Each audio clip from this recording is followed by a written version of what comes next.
자, 저번 주 설교를 기억하십니까? 누구의 이야기인지 기억하시나요? 그쵸. 두 맹인의 소경의 이야기였습니다. 자, 특이한 점이 있었는데 뭐였냐면, 그들의 외침에 반응하시지 않은 예수 그리스도의 모습이었어요. 왜 반응하지 않았냐면, 그들의 외침 때문이었죠. 그들이 뭐라고 외쳤냐면, 다윗의 자손 예수여라고 외쳤습니다. 자, 이 말은 곧 메시아라는 의미가 되어집니다. 그러니까 맞는 말이긴 하지만 이 당시에는 이 말에는 많은 위험성이 있었습니다. 그래서 그들을 보호하기 위해서 멈추지 않으시고 집으로 그냥 들어가 버리셨습니다. 자, 저번 주 본문은 무엇을 이야기하고 있었냐면 믿음에 대한 이야기를 했어요. 그래서 저번 주 본문과 혈류병 여인과 이제 그 12살 소녀의 죽음, 부활, 그것과 한 쌍을 이루는 본문이에요. 자, 그전에는 뭘 얘기했냐면 믿음은 수단이 아니라 관계라는 것에 대해서 했다고 하면 저번 주는 어떻게 해요? 믿음은 어떻게 해요? 반드시 대상이 있어요. 올바른 대상이 있어야 된다는 것을 이야기를 했습니다. 자, 우리는 주님을 어떤 대상으로 인식하느냐에 따라서 어떻게 해요? 믿음이 색깔이 달라져 버려요. 주님을 의사로 우리가 인식해버리면 우리의 목적은 병 고침이 목적이 되어져요. 주님이 단지 복이라고 하면 우리의 신앙은 뭐로 흘러가냐 하면 반드시 기복주의로 흘러갈 수밖에 없습니다.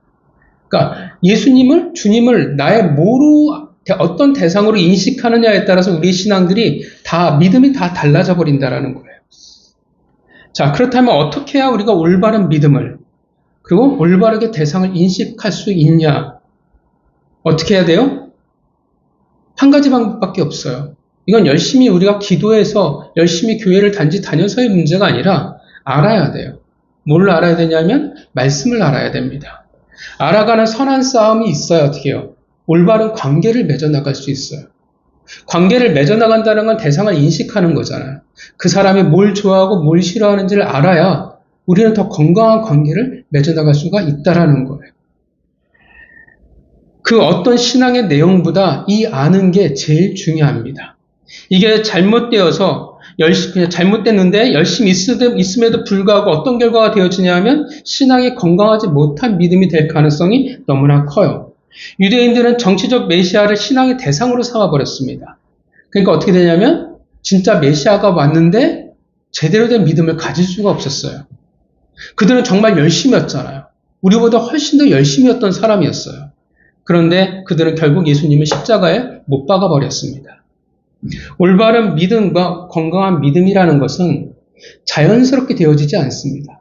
내가 교회로 오래 다니면 자연스럽게 된다라고 생각하면 그건 착각이에요. 말씀을 사랑하고 하나님을 아는 지식이 깊어져야 합니다.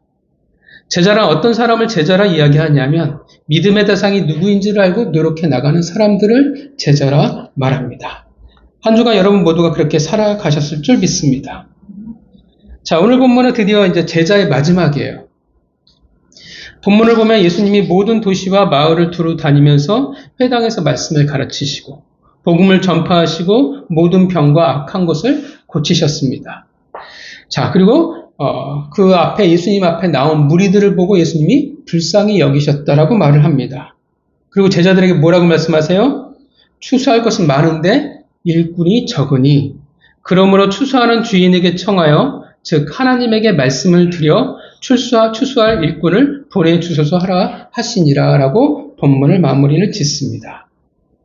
자, 이게 본문 제자도의 마지막이에요. 마무리예요. 그렇다면 오늘 본문에서 말하는 제자는 어떤 사람을 이야기를 할까요? 무엇을 오늘 본문을 통해서 말씀을 하실까요? 자, 36절을 보면 주님이 불쌍히 바라보신다라고 말합니다. 당연히 불쌍했을 거라 생각을 해요. 예수님 앞에 나온 사람들이 어떤 사람들이 나왔겠습니까? 다 인생에 문제가 있는 사람이에요. 그냥 문제가 아니라 어떻게 해요? 더 이상 할 수 있는 방법이 없는 한계를 맞이한 사람들이 나온 거예요. 그 앞에 얼마나 많은 사람들이 나왔겠어요. 소경, 안진뱅이, 귀머거리들, 그리고 문둥병 환자들이 멀리 떨어져 있을지는 모르겠지만 많은 해결할 수 없는 인생의 문제를 가진 사람들이 그 앞에 쭉 있다라는 겁니다. 그 모습을 보면 당연히 측은지심이 생기는 것은 당연할 거라 생각을 해요. 그래서 예수님이 그들을 불쌍히 여기는 것은 너무나 당연합니다. 그런데 주님은 그들을 왜 불쌍히 여기셨을까요? 그들이 병색이 완연해서, 소경이어서, 안진뱅이라서, 귀머거리라서, 문둥병이라서, 귀신 들린 자라서 그들을 불쌍히 여겼을까요? 성경에서 뭐라고 얘기해요? 왜 불쌍하다고 이야기합니까? 그쵸. 36절을 우리 같이 읽어볼까요? 읽겠습니다. 시작. 우리를 보시고 불쌍히 여기시니 이는 그들이 목자 없는 양과 같이 고생하며 기진합니다. 예수님은 그들이 아프고 인생의 한계를 맞은 것을 불쌍하다고 보시진 않았어요. 뭘 불쌍하다고 여겼냐면 목자 없는 양과 같이 고생하는 것을 불쌍히 여기셨다라고 말합니다. 우리가 생각하는 불쌍하다, 그 동정, 측은지심을 하면 어떤 그림이 먼저 떠올리냐면 찢어듯이 가난하고 병들었고 비참하고 왠지 행색도 어떻게 해요? 낡을 대로 낡은 되게 힘든 모습들, 그런 모습들을 먼저 떠올릴 텐데 그래서 불쌍하다라고 생각할 텐데 주님은 지금 돈이 없어서 가난해서 귀신이 들려서 병이 중해서 그래서 불쌍하다라고 말하지 않는다라는 겁니다. 다른 말로 하면 그건 사실 불쌍하지 않다라는 뜻이에요. 자, 물론 그들을 불쌍히 아예 여기지 않았다는 뜻은 아니에요. 불쌍히 여기니까 그들을 고치셨겠죠. 그런데 근본적으로 불쌍히 여기시는 이유는 뭐냐 하면 그들에게 목자가 없기 때문에 불쌍히 여긴다라는 것입니다. 왜 목자가 없는 그들이 불쌍해요?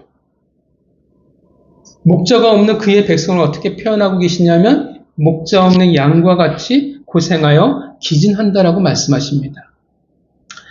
실질적으로 목자가 없는 양은 매우 비참하죠. 양들에 대해서 아마 여러분들이 많이 들어보셨을 거예요. 그러니까 양이란 동물은 되게 독특하죠. 사람이 없다라면 하면 이 양이 과연 이 자연 속에서 살아남을 수 있을까? 라고 싶을 정도의 되게 이상한 동물이에요. 양들은 다 아시지만 시력이 좋지가 않아요. 그죠? 그리고 무언가를 피할 만큼 빠르지도 않아요. 몸을 보호할 수 있는 딱히 특별한 무기가 있는 것이 아니라 그나마 박치기를 하는 정도가 그들의 무기예요. 털은 사람이 깎아줘야 돼요. 여러분 털을 안 깎은 양을 한번 보신 적 있으십니까? 사진에 보면 양인지 솜덩어리인지 알 수 없을 만큼 이상한 괴물이에요. 스스로 어떻게 문제를 해결할 수가 없어요. 더군다나 양은 성격이 어떻습니까? 순하지가 않아요. 고집이 더럽게 세다라고 이야기를 합니다. 그러니까 우리가 알고 있는 사실 양의 이미지와는 어떻게 해요? 사실은 달라요. 자연에서 도태되지 않고 어떻게 살아남을 수 있을까라고 싶을 정도의 동물입니다. 그래서 목자가 없으면 들짐승에 당해 죽을 수밖에 없어요. 매우 손쉬운 먹잇감입니다. 양들이 뿔뿔이 흩어진다라는 의미는 뭐냐 하면 곧 죽는다라는 의미가 되는 거예요. 그러니까 양의 미래가 이미 정해졌다라는 거예요. 성경에서 우리가 이 얘기 하잖아요. 우리는 다 양 같아서 제 갈 길로 갔거늘. 이 말이 뭐냐 하면 우리가 고집이 하도 세가지고 말씀 안 듣고 지 맘대로 살아가 이 뜻이 아니에요. 뭐요? 제각기 흩어졌다는 뜻은 곧 비참한 미래를 맞이할 수밖에 예견된 미래를 맞이할 수밖에 없다라는 뜻이에요. 우리가 고집이 세서 우리는 곧 망할 수밖에 없는 미래를 향해 가고 있다라는 뜻입니다. 그래서 36절에 고생한다라는 말은 헬라어로 몸이 갈기갈기 찢겨진다라는 의미를 가져요. 그 모습은 뭐냐 하면 도망가다 가시던 불에 날카로운 바위에 다른 짐승에 찢겨 피투성이가 되는 모습을 이야기를 합니다. 기진하다라는 말은 도망가다 지쳐 소진되어 숨이 헐떡거려 넘어진 상태예요. 제가 양을 키워보지 않아서 잘 모르겠지만 책에 의하면 양은 이때 세워주지 않으면 그냥 죽어버린대요. 그러니까 목자가 없으면 그래서 양은 살아갈 수가 없습니다. 목자가 없으면 양은 처참한 미래만이 남아있다라는 것입니다. 그래서 모세는 하나님께 이렇게 구합니다. 다 같이 찾아보겠습니다. 민수기 27장 16절부터 17절 말씀입니다. 민수기 27장 16에서 17절입니다.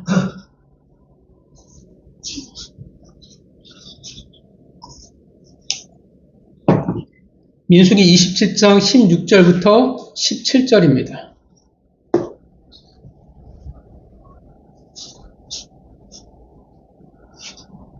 민수기 27장 16에서 17절 같이 읽겠습니다. 시작. 여호와 모든 육체의 생명의 하나님이시여 원하건대 한 사람을 이 회중리 위에 세워서 그로 그들 앞에 출입하며 그들을 인도하여 출입하게 하사 여호와의 회중이 목자 없는 양과 같이 되지 않게 하옵소서. 자, 이 민수기 27장의 배경이 뭐냐면 이제 모세가 이 세상에 있을 날이 얼마 남지 않은 상황이에요. 곧 하나님의 부르심을 이제 받게 됩니다. 자, 이제 모세의 남은 걱정이 뭐냐면 자신이 떠나면 하나님의 백성이 어떻게 돼요? 목자를, 지도자를 잃은 그 방황하는 모습이 제일 걱정이 되는 거예요. 지도자 없는 백성이란, 목자 없는 백성이란 어떻게 될지 너무나 뻔하기 때문에 그렇습니다. 또 우리가 잘 알지만 이스라엘 백성들이 얼마나 말을 안 들어요. 마치 뭐와 같습니까? 양과 같아요. 그래서 우리가 칭찬할 때 당신이 양과 같습니다 이런 얘기하면 안 돼요. 사실 욕이에요, 이거는. 자, 하나님이 알아서 하시겠지만 그래도 모세는 그것이 안타까워서 하나님께 지금 구하는 거예요. 이 말은 뭐냐면 내가 아무리 돈을 많이 가지고 있어도 내가 건강하고 내 인생에 아무 문제가 없을지라도 우리가 흔히 와, 내가 진짜 요즘과 같았으면 좋겠어 라는 말을 할지라도 주님이 보시기에 목자가 없으면 어떻게 해요? 그 인생은 불쌍하다라는 거예요. 정해진 종말을 향해 그냥 달려가는 거예요. 자, 이것을 바꿔 말하면 목자가 있는 양은 어떻게 해요? 행복하다라는 거예요. 내 인생에 돈이 없을지라도 내가 병이 들어서 힘들지라도 내 삶이 공고하다 할지라도 주님이 목자라면 주님이 보내신 목자라면 나에게 고난은 있지만 어떻게 해요? 나는 망하지는 않는다라는 겁니다. 믿으십니까? 반면 아무리 많은 것을 가지고 행복을 말할지는 모르지만 목자가 없으면 결국 그들은 불쌍할 수밖에 없습니다. 목자가 없는 양은 불쌍한 거예요. 그래서 주님께서는 그들을 불쌍히 여기시고 일꾼을 보내달라 말씀을 하십니다. 자, 그렇다면 본문에서의 일꾼이란 누구를 말할까요? 누구를 말해요? 우리가 8장부터 9장을 쭉 해왔잖아요. 8장과 9장이 무엇을 이야기하고 있었습니까? 제자잖아요. 제자란 어떤 사람인지에 대해서 설명했잖아요.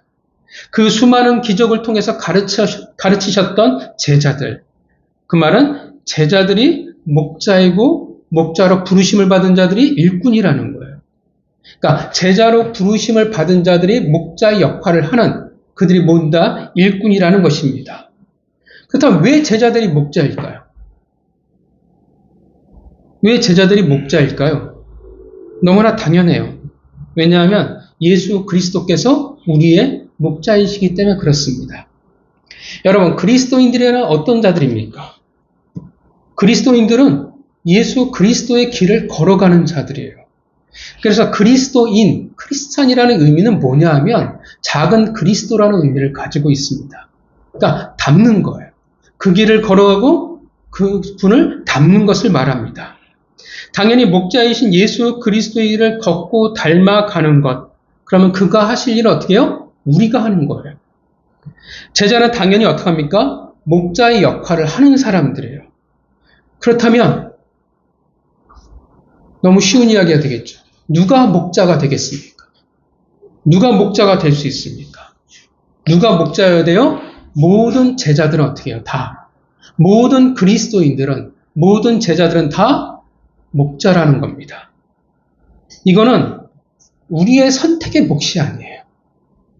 난 제자가 되는 건 좋은데, 거기까지는 좋은데, 공부를 배하고 뭔가 따라하는 건 좋은데, 그래서 혼자 신앙생활하면 나는 되게 잘할 것 같은데. 근데 목자가 되기 싫어. 사람들하고 뭐 하기도 힘들고 나는 여기에 나하고 맞는 사람들이 없어요. 교회는 나하고 친한 사람이 많다기보다는 원수가 더 많은 법입니다. 내가 누구 목자가 되는 게 너무 힘들어요. 그래서 나는 목자를 할 수 없습니다라고 생각할지 모르겠지만 성경은 뭐라고 얘기하냐면 아니라는 거예요. 이거는 우리가 정할 수 있는 게, 선택할 수 있는 게 아니라는 겁니다. 성경에서의 제자는 그냥 목자예요. 같은 말입니다. 목자란 어떤 양육을 잘하는 어떤 특정한 사람을 말하는 게 아니라는 겁니다. 선택이 아니라 누구든지 다 목자가 되어야 한다라는 거예요. 여러분 아시지만 가정이나 교회나 하나님이 똑같이 세우신 공동체입니다. 내가 인생의 선배가 되었는데, 신앙의 선배가 되었는데, 부모가 되었는데 돌보지 않겠다라는 말이 성립이 안 된다라는 거예요. 그렇게 생각하는 것 자체가 이미 신앙이 건강하지 않은 상태 혹은 뭔지를 모르는 상태라는 겁니다. 그냥 우리는 다 목자입니다. 차이가 있다면 이런 차이예요. 실력이 있는 건강한 목자냐 아니면 병든 목자냐, 내가 건강한 부모냐 아니면 병든 부모냐, 이런 차이밖에 없다라는 거예요. 그러니까 중요한 것은 내가 목자가 될 거냐 아니냐의 선택의 순간이 우리에게 있는 게 아니라는 거예요. 우리에게 중요한 것은 내가 목자가 될 거냐 아니냐를 선택하고 고민이 아니라 내가 어떻게 건강한 목자가 될 것이냐, 어떻게 부모가 될 것이냐, 건강한 부모가 될 것이냐를 우리는 고민하고 노력해야 한다는 거예요. 내가 할 거야 아니냐를 우리는 선택의 여지가 우리에게 주어지지 않았다는 겁니다. 왜냐하면 하나님이 그렇게 선택하셨어요. 우리에게 결정한 몫이 우리에게는 없다라는 겁니다. 그래서 여러분, 주님이 목자를 부르실 때 자격 조건이 무엇이었습니까? 자격 조건이 뭐예요? 자격 조건이 없어요. 그냥 다 제자면 돼요. 여러분, 주님이 하나님에게 무엇을 요구해요? 일꾼을 보내달라고 할 때 무엇을 요구해요? 요구하는 게 있습니까? 아무것도 없어요. 어떤 능력을, 어떤 자세를 아무것도 요구하지 않아요. 하나님에게 그래도 겸손한 사람을 보내주세요. 천사와 같은 성품을 보내주세요. 말씀에 열심히 있는 사람을 보내주세요. 적어도 순종 잘하는 사람을 보내주세요. 가능성 있는 사람을 보내주세요. 라고 말하지 않는다라는 겁니다. 그 말은 어떠한 능력도 요구하지 않았다라는 거예요. 주님은 재능이 있는 사람을, 능력이 있는 사람을 요청하지 않았습니다. 돈을 가진 자들, 권력을 가진 자들, 일을 잘하는 사람들을 요청하지 않았다라는 거예요. 그 어떤 실력도, 그런 어떠한 능력도 바라지 않았다라는 겁니다. 물론 세상에서는 그런 이들이 필요해요. 심지어 교회를 세워나갈 때 그런 사람들이 중요하다라고 이야기를 합니다. 그러나 예수님의 생각은 달라요. 주님이 아버지께 요청한 이들은 매우 단순했습니다. 그냥 일꾼이면 상관이 없어요. 다른 말로 하면 하나님이 보내시면 다 상관이 없다라는 것입니다. 여러분, 왜 능력이 중요하지 않을까요? 왜 실력이 중요하지 않을까요? 왜 그럴까요?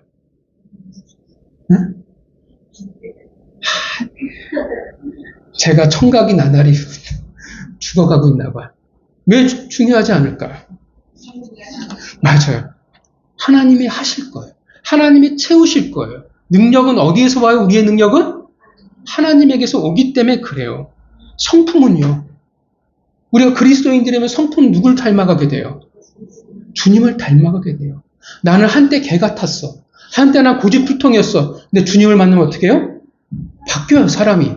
진짜 인상 자체가 바뀌어져 가요. 저게 표정이, 와, 저렇게 사람이 표독스럽고 저랬던 사람이 어떻게 저렇게 얼굴 표정이 바뀔까? 진짜 그래요.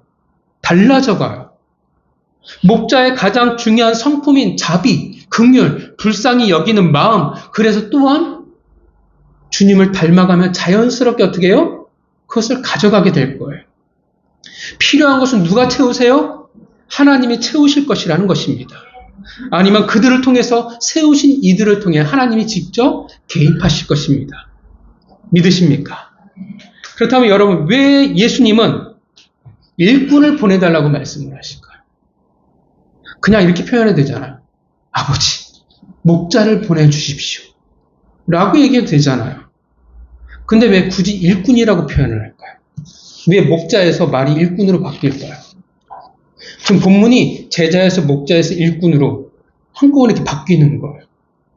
여러분, 일꾼이라는 어떤 자들을 말할까요? 일꾼은 어떤 자들이에요? 주인에게 의해서 보내심을 받았죠. 그런데 어떻게 해요? 특별히 맡겨진 일을 해야 하는 사람들이에요. 근데 주인의 뜻대로 해야 하는 사람들이 일꾼이에요.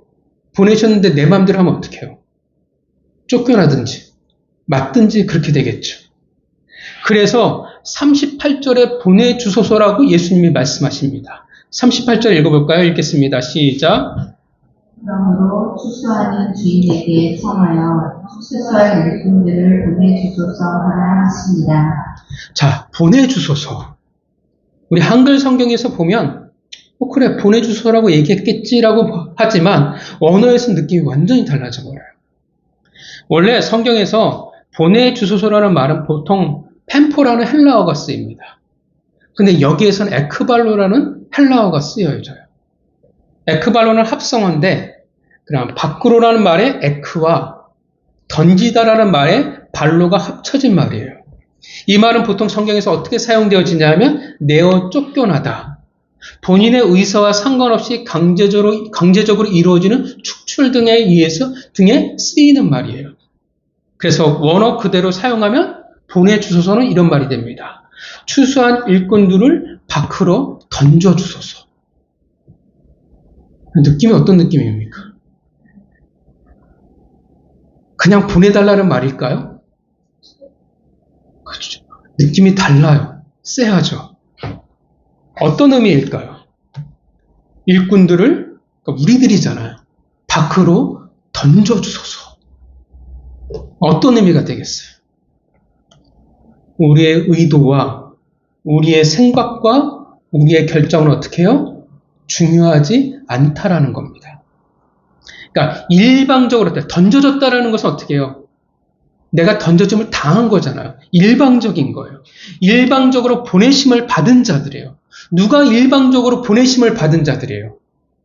제자가, 목자가 일방적으로 보내심을 받은 자들이라는 것입니다. 일방적으로 하나님의 목적이 있기 때문에 보내심을 받은 자, 그래서 일꾼이라는 표현을 쓰는 거예요. 근거가 우리에게 하나도 없다라는 의미가 되어집니다. 내가 어떤 감정을 느껴서, 내가 어떤 결단을 내서, 내가 어떤 감동을 받아서 내가 울컥해서 주님을 위해 살겠습니다. 그것으로 주님은 일하시지 않는다라는 거예요. 사실은 모두 다 하나님의 의지에 따라 던져짐을 당한 자들이라는 것입니다. 그래서 목자는 단순히 불쌍히 여김을 가지는 그 마음이 중요하겠지만 그것이 가장 중요한 게 아니에요. 찬양이나 기도나 설교를 통해 집회를 통해 울컥하는 마음으로 제가 하겠습니다. 손을 드는 걸로 우리는 되는 게 아니라는 거예요. 제가 옛날에 찬양 집회가 되게 많았잖아요. 옛날에는 한참 찬양이 붐이었으니까 20대 초에 장충 체육관에 막 찬양 집회가 있어서 혼자 갔어요. 굉장히 사람들이 많았어요. 막 찬양하고 막 하면서 마지막에 그거 있잖아요. 주님을 위해 헌신할 수 있는 주님의 생명을 바칠 사람 일어나십시오 했더니 사람들이 다 일어나더라고요. 저는 꿋꿋이 앉아있어요. 혹시 이 말이 씨가 되어서 혹시 잡혀갈까봐 아무 말도 안 하고 그냥 앉아있었어요. 그래도 어차피 잡혀갔지만 주변을 쭉 둘러봤는데 정말 많은 청년들이 일어나서 하나님을 위해 손을 들고 울면서 막 하더라고요. 저는 그런 생각이 들었어요. 다 진짜일까? 쟤들이 진짜 다 평생을 하나님을 위해서 저렇게 고백하며 살아갈까? 라는 생각이 문득 들었어요. 아니라고 생각해요. 그렇게 했다가 그 다음날 또 넘어질 수도 있었고, 물론 그래도 하나님께서 그 안에서 일하시는 사람들이 있을 것이고 저같이 일어나지 않았지만 잡아갈 사람들도 분명 있었을 거라 생각을 합니다. 그런 걸로 되는 게 아니라는 거예요. 내가 울컥해서 눈물이 나서 감동을 받아서 주를 위해 내가 평생을 살겠습니다. 손을 들어서 그것을 근거로 하나님이 일하시지 않는다라는 것입니다. 목자는 어떤 능력을 가진, 누굴 잘 돌보는 능력, 혹은 돈이 많고, 혹은 각양의 재주가 많은 것으로 되는 게 아니라는 거예요. 목자는 하나님이 이 땅 가운데 당신의 목적을 가지고 당신 목적대로 이 땅에 보내심을 내 의지와 상관없이 이 땅에 던져짐을 당한 자들이 목자라는 것입니다. 믿으십니까? 그래서 목자는 어떤 사람들이냐 하면 하나님의 주권에 의해서 세워진 자들입니다. 오직 하나님만이 근거입니다. 이렇게 생각할 수도 있어요. 아닌데? 내가 한다고 해서 내가 목자를 했는데, 내가 헌신해서 이렇게 했는데, 물론 그렇게 생각할 수도 있지만 그건 다 착각이에요. 나는 몰랐는데 사실은 어떤 계기를 통해서 하나님께서 이 땅에 어떻게 해요? 던져 꽂아 넣으신 거예요. 나를 제자로 부르셨고 목자로 하나님께서 확 꽂아 넣으신 거라는 겁니다. 그래서 목자는 어떤 자들이냐면 단지 자비하심을 가진 자들, 한 영혼에 대한 긍휼하심이 넘치는 자들, 단지 어떤 능력을 가진 것보다 더 중요한 것은 내가 아니라 하나님께서 꽂아 놓으신 것을 믿는 것이 어떻게 해요? 더 중요합니다. 내가 하고 싶어서 하는 게 아니에요. 하나님이 하고 싶은 게 더 중요하다는 것입니다. 일꾼의 특징이에요. 내가 자발적으로 가는 게 아니라 보내심을 받은 자입니다. 아무리 내가 하고 싶어도 어떻게 해요? 손을 들어도 주님이 보내시지 않으면 안 되는 거예요. 아무 의미가 없어요. 그럼 이렇게 생각할 수 있죠. 그러면 너무한 거 아닙니까? 나도 인격이라는 게 있는데, 나도 생각이라는 것이 있는데 하나님이 나를 무시하는 거 아닙니까? 왜 하나님이 나를 무시하고 왜 이렇게 일방적으로 합니까? 나 기분 나쁘게. 우리가 근거가 된다는 것, 나의 자비하심과 나의 긍휼함이 우리의 근거가 된다라는 것, 그게 사실 얼마나 대단할 수 있겠냐라는 거예요. 울컥해서 혹은 크나큰 감동이 있어서 한때 우리는 긍휼할 수 있고 자비로울 수도 있어요. 하나님이 굳이 시키지 않으셔도 잘할 것 같아요. 그런데 이게 변치 않고 오래 가기는 쉽지 않다라는 거예요. 우리가 알지만 사람은 정말 쉽게 변하는 존재입니다. 물론 가끔 대단해 보이는 사람이 있을진 모르지만 그게 일반적인 것도 아니고요. 그리고 그들도 그들의 또 다른 면에서 긍휼하지 못하고 자비하지 못하는 한계를 맞이하게 됩니다. 사람이 사람을 상대하는 것은 결코 쉽지 않습니다. 그래서 결국 일은 뭐예요? 일할 때 제일 힘든 건 결국 사람을 상대하는 게 제일 힘든 거예요. 사람을 대상으로 긍휼히 여기고 자비한다라는 게 쉽지 않다라는 겁니다. 누굴 위해 희생하고 누굴 위해 아낌없이 내 것을 베푼다라는 것은 정말 어려운 거예요. 그나마 사람과 사람 사이에서 긍휼히 여기고 자비할 수 있고 희생할 수 있고 아낌없이 베풀 수 있는 관계는 그나마 부모와 자식 관계예요. 대단한 관계예요. 완벽히 목자라는 개념을 그래도 이해할 수 있는, 그래도 가장 가까운 관계가 부모와 자식 간의 관계입니다.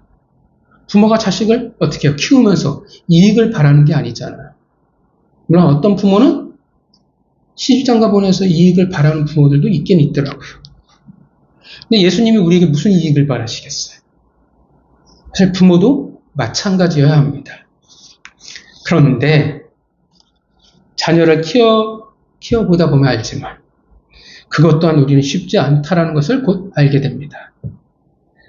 자녀를 키우다 보면 내가 뭔가 이익을 바라고 내가 뭔가 나쁜 사람은 아니었는데 뭘 느끼냐면 한계를 만나요. 나는 자비하고 긍휼한 줄 알았는데 뭘 깨달았냐면 부모가 됐더니 난 자비로운 사람이 아니구나. 난 그렇게 긍휼한 사람이 아니었구나라는 사실을 알게 돼요. 자녀를 키우면서 미쳐버릴 것 같은 순간이 있기도 하고 자녀를 훈계하는 것이 아니라 분노에 터져버릴 것 같은 순간이 있기도 합니다.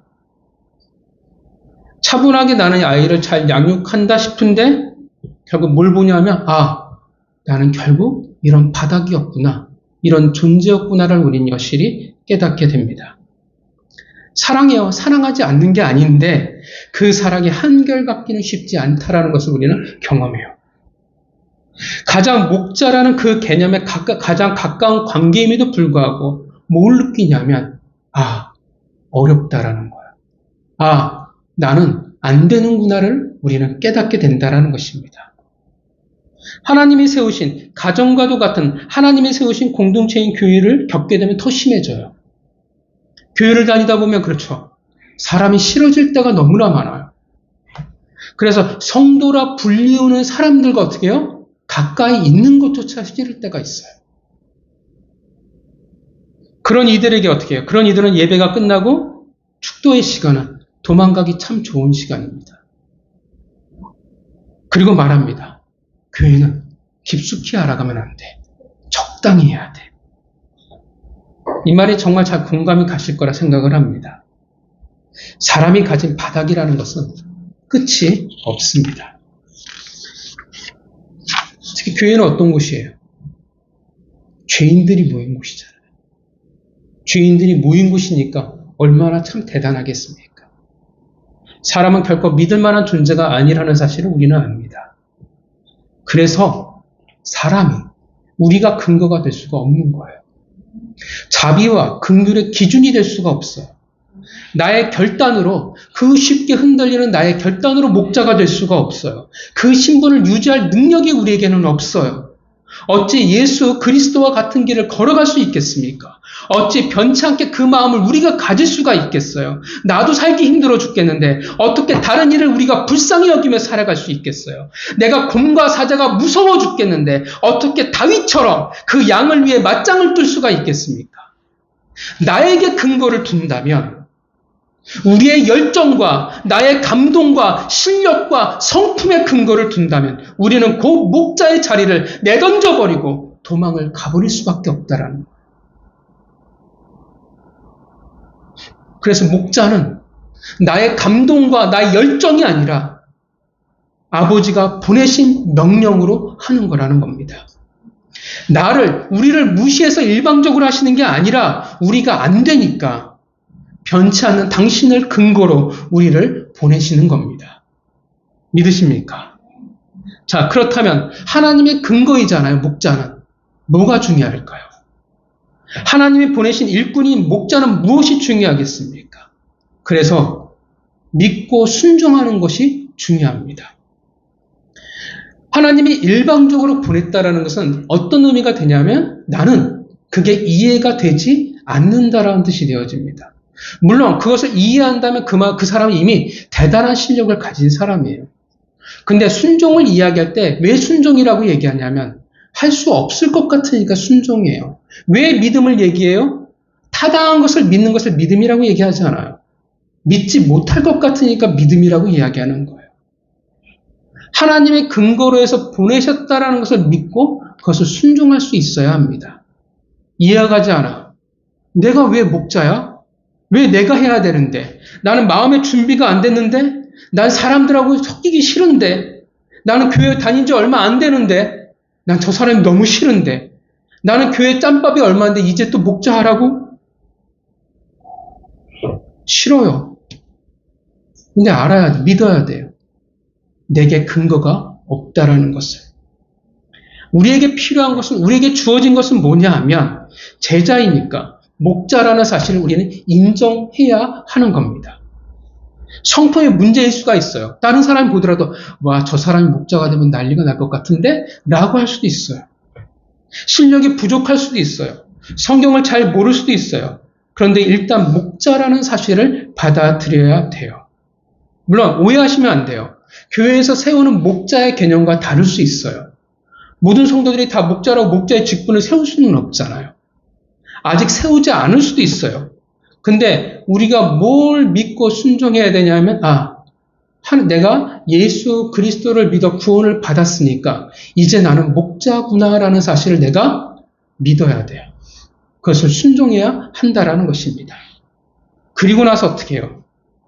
그 자리에서 목자로서의 자비하심을 실력과 능력을 구하며 살아가야 하는 거예요. 사역하다 보면, 부사역하다 보면 제일 힘든 게 교사, 확보가 제일 어려워요. 한결같이 얘기하는 건 제가 준비가 되지 않아서요. 이게 제일 많아요. 근데 여러분, 우리는 평생 준비 안 돼요. 준비가 돼서 교사하는 사람은 한 번도 본 적이 없어요. 우리는 부르심을 받고 준비되어져 가는 거예요.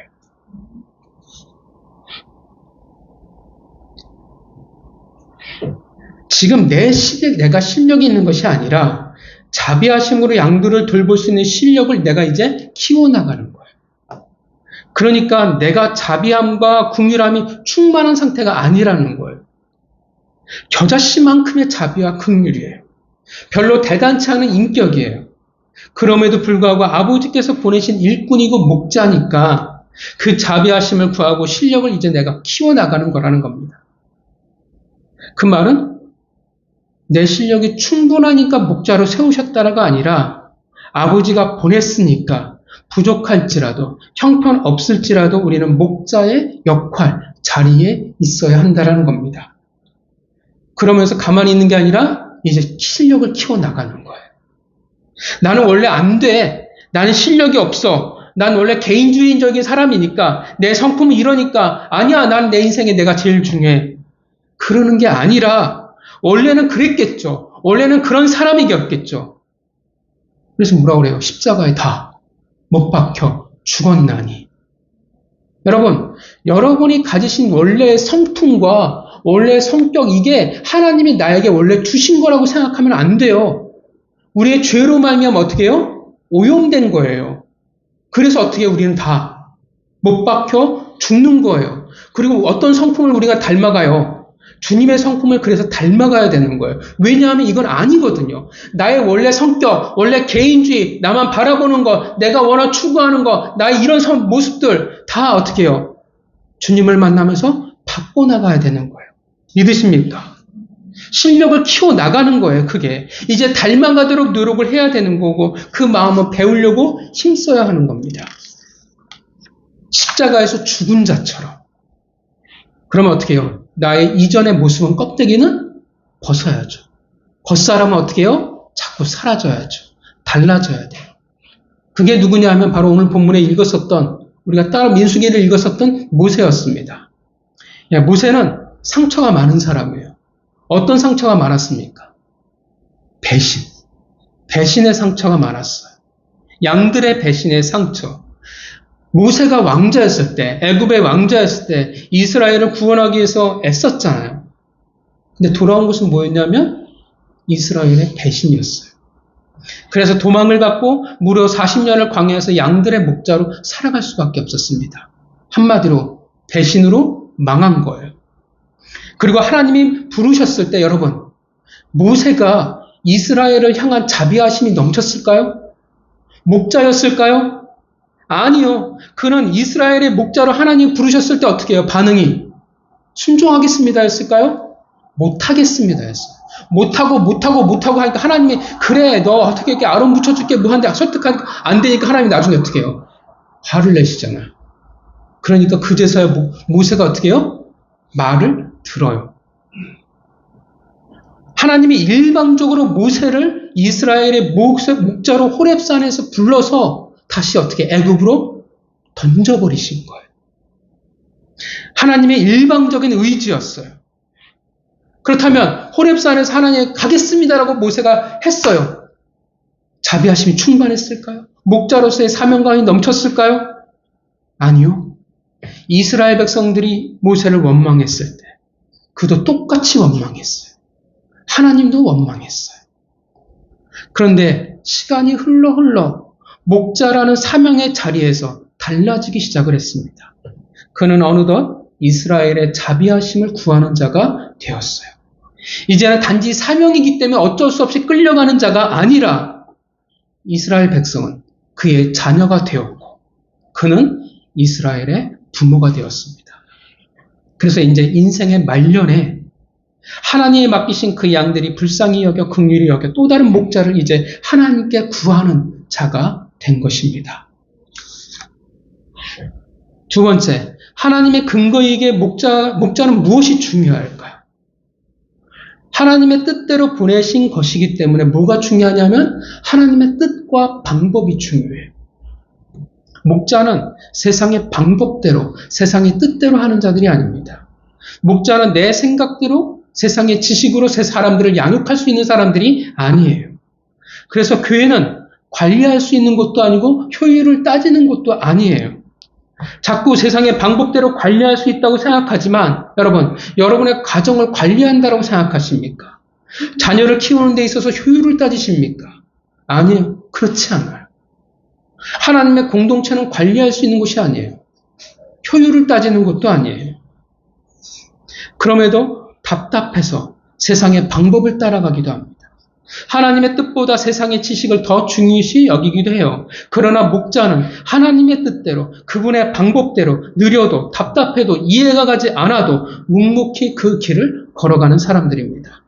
내 생각과 내 경험을 전하는 자들이 아니라, 왜냐하면 보내신 이의 것들을 전하는 자들이기 때문에 그래요. 그래서 목자는 필히 알아야 돼요. 알아가는 시간들이 우리에게 있어야 돼요. 주인의 뜻을 알아가려고 노력을 해야 돼요. 말씀을 알아가고 삶에 있어서 하나님에게 민감해야 합니다. 처음에는 당연히 모르죠. 뭘 알겠어요. 보내시기 전에는 관심이 없었을 수도 있어요. 그러나 이제 내가 목자라는 사실을 안다면, 믿는다면 이제 내가 노력하기 시작해야 합니다. 또한 보내심을 받았기에 내 마음대로 그만두거나 뭘 할 수가 없는 거예요. 목자는 묵묵히 주인이 말씀하실 때까지 그 자리를 지켜야 됩니다. 내가 상처를 입었다고 해서, 내가 힘들다고 해서, 내가 저 사람이 마음에 안 든다고 해서 내가 그만둔다고 말할 수는 없다라는 거예요. 다 쉽지 않아요. 왜냐하면 다 나를 거스리는 것이기 때문에 그렇습니다. 그럼에도 불구하고 근거가 나의 주인에게 있다면 가장 중요한 것은 주인의 뜻입니다. 물론 목자라는 역할을 우리는 훌륭하게 잘할 수 있고 못할 수도 있어요. 성공한 것 같기도 하고 실패한 것 같기도 해요. 그러나 그럴 수도 있어요. 근데 중요한 것은, 그거보다 더 중요한 것은 내가 하나님의 뜻대로 하려고 노력했냐가 더 중요합니다. 성도 여러분, 목자는 그 열정, 그들의 불쌍히 여김으로 양들을 지키는 자들이 아닙니다. 목자는 그 사명으로, 하나님의 불쌍히 여김으로 양들을 지키는 자들입니다. 우리에게 무슨 근거가 있겠습니까? 우리는 하루에 수없이 바뀌어 버리는 갈대와 같은 마음만이 있을 뿐입니다. 우리는 사실 잘난 게 없어요. 우리는 다 부족하고 부패해 있습니다. 그런데 우리는 다 주님의 자비하심을 입은 자들이에요. 우리는 먼저 그것을 경험할 자들이라는 겁니다. 그래서 자비하심을 먼저 경험하고 먼저 가졌기에 이제 세상에 보내심을 받은 겁니다. 이 세대에, 이 교회에 하나님께서 던져 꽂아 버리신 거예요. 자비와 긍휼이 넘쳐서가 아니라 먼저 경험했기 때문에 목자가 되는 겁니다. 성도 여러분, 보혈의 은혜를 경험하셨습니까? 구원받으셨습니까? 그러면 우리는 모두 다 제자인 것을 동의하십니까? 그러면 우리는 모두 다 일방적으로 보내심을 받은 목자입니다. 약해지네. 원래 더 커져가는 거 아니에요? 목자인 걸 믿으십니까? 싫으신 것 같은데. 자, 교회가 작아서 양이 없어서 할 게 없는데요 라고 말할 수는 있어요. 잘 생각해보면 지금은 우리는 서로를 위한 목자로 부르심을 받았을 수도 있습니다. 그렇다면 여러분, 서로에게 목자로 살아가고 계십니까? 말씀드렸지만 아멘이 자꾸 사라져요. 지치셨습니까? 힘드십니까? 마음이 어려우십니까? 교회에서 목자라는 직분을 전부인 것처럼 생각하지 마시고 그 역할을 모두가 해야 한다라는 말입니다. 누군가의 돌봄을 받아야 되기도 하지만 다른 이들을 돌봐야 하는 역할이 우리에게 있습니다. 우리는 예수의 그 길을 걸어가고 있으며 닮아가고 있는 자들입니다. 서로 자비하십니까? 서로를 향한 긍휼한 마음이 있으십니까? 혹시 내 인생도 벅찬데 내가 누굴 챙겨라고 혹시 생각하고 계시지는 않습니까? 익숙하지 않아도, 서로 친하지 않아도, 내가 실력이 없어도, 성품이 부족해도 상관이 없습니다.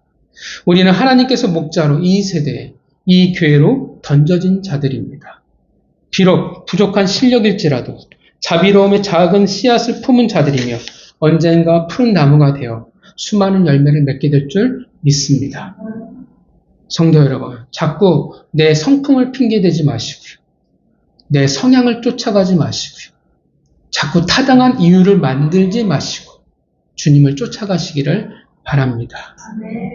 그렇게 이 주님의 몸된 공동체 이곳이 자비하심을 닮아가고 애쓰는 목자들의 교회가 되길 바라고 또 묵묵히 그 자리를 지키며 순종하는 목자들의 교회가 되어지기를 바랍니다.